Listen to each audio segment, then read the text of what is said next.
নমস্কার দর্শক বন্ধুরা, আজ আমি ইডলির ব্যাটার দিয়ে খুবই চটজলদি তৈরি করা একটি রেসিপি আপনাদের সঙ্গে শেয়ার করব।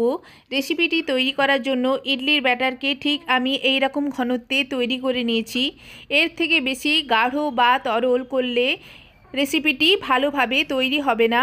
ঠিক এইভাবে আপনারা এরকম ঘনত্বে তৈরি করবেন।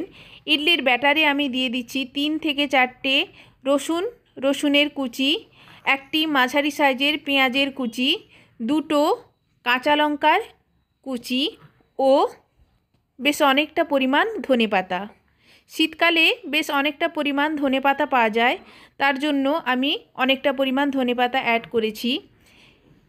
এই রেসিপিটা শীতকালে খেতে খুবই সুন্দর লাগে, কারণ বিউলির ডালের স্বাদটা শীতকালে সবথেকে বেশি ভালো হয়। রেসিপিটা তৈরি করার জন্য ব্যাটারে সমস্ত উপকরণকে ভালো করে মিক্স করে দিয়েছি। এরপর আমি অ্যাড করে দেবো খুব সামান্য একটু পরিমাণ লবণ, কারণ আমি আগে থেকেই ইডলির ব্যাটারে লবণ পরিমাণ মতো অ্যাড করে রেখেছিলাম। লবণ দেওয়ার পর আমি ভালোভাবে আবারও ব্যাটারে লবণকে মিক্সড করে দিয়েছি।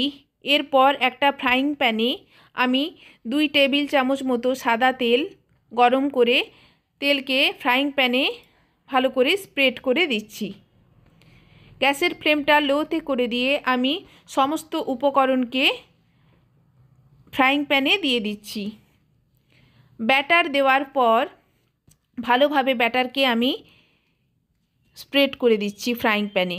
গ্যাসের ফ্লেমটা লোতে রাখতে হবে, না হলে উপকরণগুলো ভালোভাবে সেদ্ধ হবে না।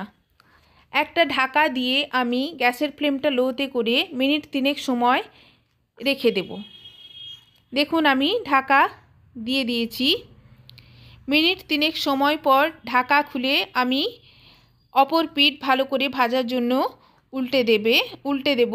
দেখুন আমার এক সাইড খুব ভালো করে ভাজা হয়ে গেছে। অপর সাইড ভালো করে ভাজার জন্য আমি আবারও 1 টিস্পুন মতো সাদা তেল অ্যাড করে দিচ্ছি। আপনারা অবশ্যই এইভাবে বাড়িতে রেসিপিটা তৈরি করবেন। খুবই চটজলদি এই রেসিপিটা তৈরি করা যায়। সকালের ব্রেকফাস্টে এরকমভাবে তৈরি করলে আর কোনো কিছুরই এর সঙ্গে প্রয়োজন হবে না। খেতে কিন্তু অপূর্ব স্বাদের হয় এবং খুবই ক্রিস্পি হয়। এই রেসিপিটার সঙ্গে আর অন্য কোনো কিছুর প্রয়োজন হয় না।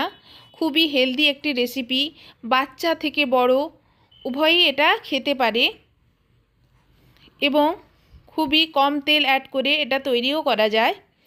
রেসিপিটা ভালো লাগলে আমার চ্যানেলকে লাইক, কমেন্ট অ্যান্ড সাবস্ক্রাইব করবেন। নমস্কার।